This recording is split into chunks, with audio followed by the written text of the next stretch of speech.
College ছাত্র ইকবাল হত্যা মামলায় ময়মনসিংহে চাঞ্চল্যকর রায় ঘোষণা করেছে আদালত। এই মামলায় ৭ জনকে মৃত্যুদণ্ড এবং ২ জনকে ৭ বছরের সশ্রম কারাদণ্ড দেওয়া হয়েছে। মঙ্গলবার বিকেলে ময়মনসিংহ জেলা ও দায়রা জজ আদালতের বিচারক মোহাম্মদ জাকির হোসেন আসামিদের উপস্থিতিতে এই রায় ঘোষণা করেন। মামলার নথি অনুযায়ী ২০২১ সালের ৩১শে মে রাতে ময়মনসিংহের রুমডো পলিটেকনিক ইনস্টিটিউটের সিভিল ইঞ্জিনিয়ারিং বিভাগের ছাত্র শাহিনুর আলম ওরফে ইকবাল নিখোঁজ হন। ঘটনার পরদিন থেকেই তাকে খুঁজে না পেয়ে পরিবার উদ্বিগ্ন হয়ে পড়ে। পরে নিহতের বড় ভাই ইঞ্জিনিয়ার মোহাম্মদ সেলিম মিয়া তারাকান্দা থানায় অজ্ঞাত আসামিদের বিরুদ্ধে একটি মামলা দায়ের করেন।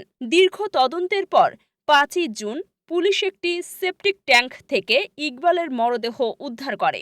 তদন্তে আসামি আব্দুল হেলিম ও খালেদা আক্তারের স্বীকারোক্তিমূলক জবানবন্দির ভিত্তিতে আরও কয়েকজনের নাম উঠে আসে।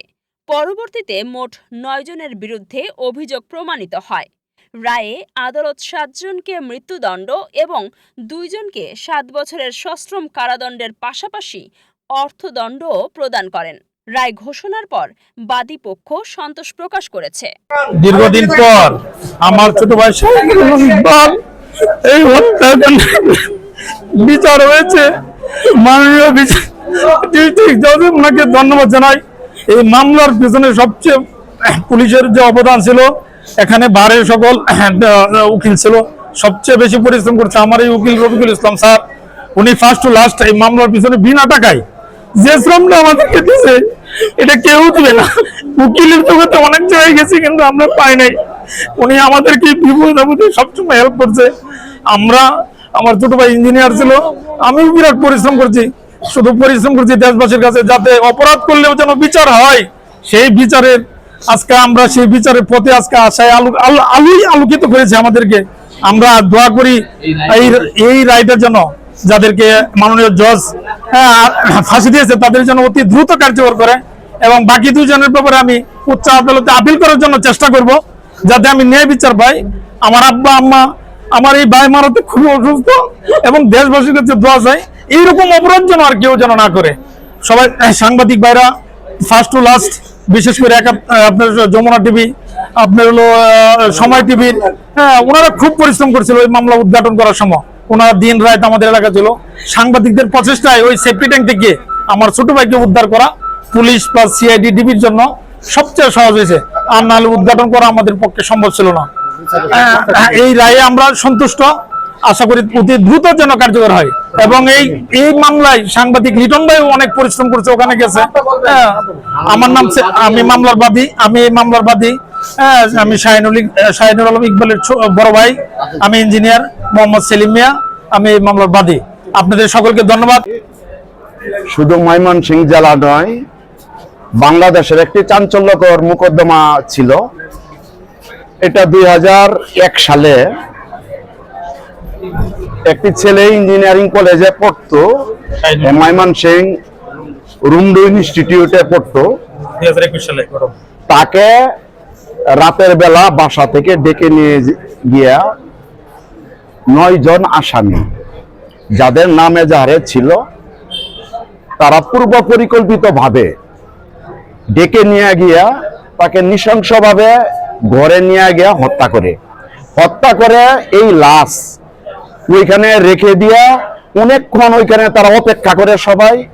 সকল আসামিরা পরিকল্পিত ভাবে এই লাশটাকে পরবর্তীতে পার্শ্ববর্তী আপনার ওইখানে হাউজি খেলার একটা প্রজেক্ট ছিল, ওই প্রজেক্টের ভিতরে সেফটি ট্যাঙ্কিতে নিয়ে তারা এই লাশটাকে গুম করার জন্য ওইখানে তারা সেফটি ট্যাঙ্কির ভিতরে এই লাশ ফেলে রেখে উপরে সেফটি ট্যাঙ্কির ডাকনা দিয়া আটকায় দেয়, এবং ডাকনার উপরে গোবর এবং বাঁশের পাতা দিয়া তারা ঢেকে রাখে, যাতে কেউ কোনোদিন এটা কল্পনাও করে না, যে সন্দেহ না করে যে এখানে একটা লাশ আছে। এটা বেশ কয়েকদিন পরে আপনার যে এই ইকবাল যে খুন হওয়ার পর আপনার তার বাবা পরদিনই জিডি করে তারাকান্দা থানায়, স্থানীয় তারাকান্দা থানায়। তার ছেলেকে পাওয়া যাচ্ছে না, নিখোঁজ বইলা। কয়েকদিন পর যখন ওইখানে দুর্গন্ধ বের হচ্ছিল, দুর্গন্ধ বের হওয়ার পর এলাকার লোকজন এবং বিশেষ যে যিনি খুন হন ইকবাল, তার বড় ভাই যিনি বাদী হয়েছেন সেলিম মিয়া, তারাকান্দা থানায় খবর দেয়। তারাকান্দা থানা থেকে ফোর্স আছে এবং পাশাপাশি র্যাবের লোকজন যায়, ডিবি সিআরডির লোকজন যায়, খোঁজাখুঁজি করে। খোঁজাখুঁজি করার এক পর্যায়ে এই সেফটি ট্যাঙ্কির ভিতরে এই লাশটা পাওয়া যায় অর্ধগলিত অবস্থায়। এই লাশটা পাওয়া যাওয়ার পরে এই লাশটা উঠানো হয়। উঠানোর পরে লাশটা ড্রেস দেখে এটা শনাক্ত করে এবং চেহারার কিছুটা বিকৃতি হইলেও বোঝা যায় যে এটা শাহিনুর রহমান ইকবালের লাশ।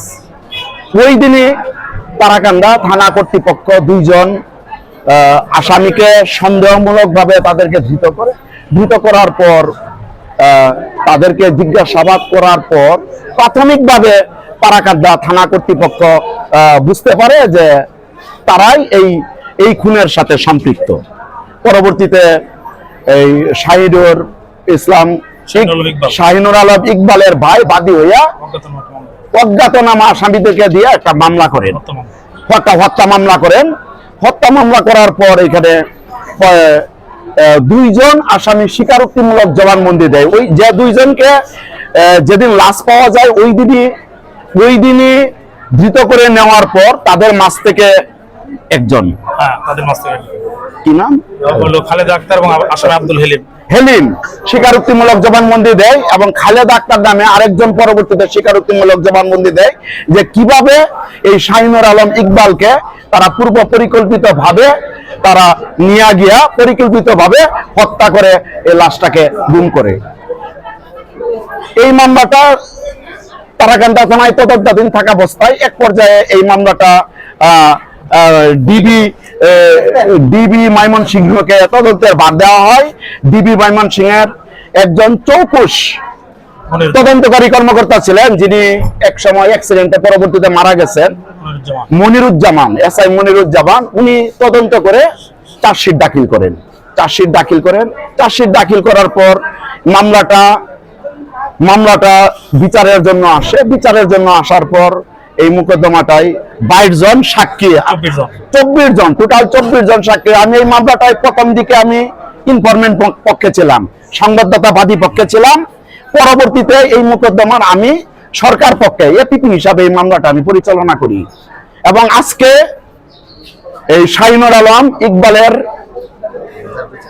ফ্যামিলি আছে, ওনার ভাই আছেন, ওনার মা আছেন, বাবা আছেন।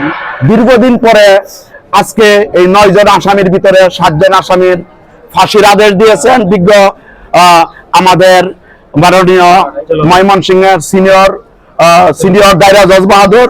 7 জনকে এই মামলাটা সন্দেহাতীতভাবে প্রমাণিত হওয়ায় 7 জনকে ফাঁসির আদেশ দেন এবং 2 জন মহিলা এইখানে তাদেরও এই সম্পৃক্ততার বিষয়ে প্রমাণিত হওয়ার পরে তাদেরকে মহিলা হিসাবে 7 বছরের সশ্রম কারাদণ্ডের আদেশ দেন। রাইট, 9 জন আসামি ছিল, 7 জনের মৃত্যুদণ্ডের আদেশ দেন এবং 2 জন মহিলার 7 বছরের করে সশ্রম কারাদণ্ডের আদেশ দেন। আমি এই মামলার প্রথম থেকে ইনফরমেন্ট পক্ষ হিসাবে এবং পরবর্তীতে রাষ্ট্রপক্ষ হিসাবে আমি মনে করি আজকে শাহিনুর আলম ইকবালের ফ্যামিলির বাবা মা ভাইয়েরা আমি মনে করি ন্যায় বিচার পেয়েছেন। আমরা এই বিচারে আমরা অত্যন্ত সন্তুষ্ট। আল্লাহ রাব্বুল আলামিনের কাছে শুকরিয়া আদায় করি যে এই মামলাটা এই শাহিনুর আলম ইকবালের বাবা মা আল্লাহর রহমতে ন্যায় বিচার পেয়েছেন বলে আমি মনে করি। আপনাদেরকে ধন্যবাদ। আমি অ্যাডভোকেট ডক্টর মোহাম্মদ রফিকুল ইসলাম, জজ কোর্ট ময়মনসিংহ। আপনাদের সকলকে ধন্যবাদ। আসসালাম।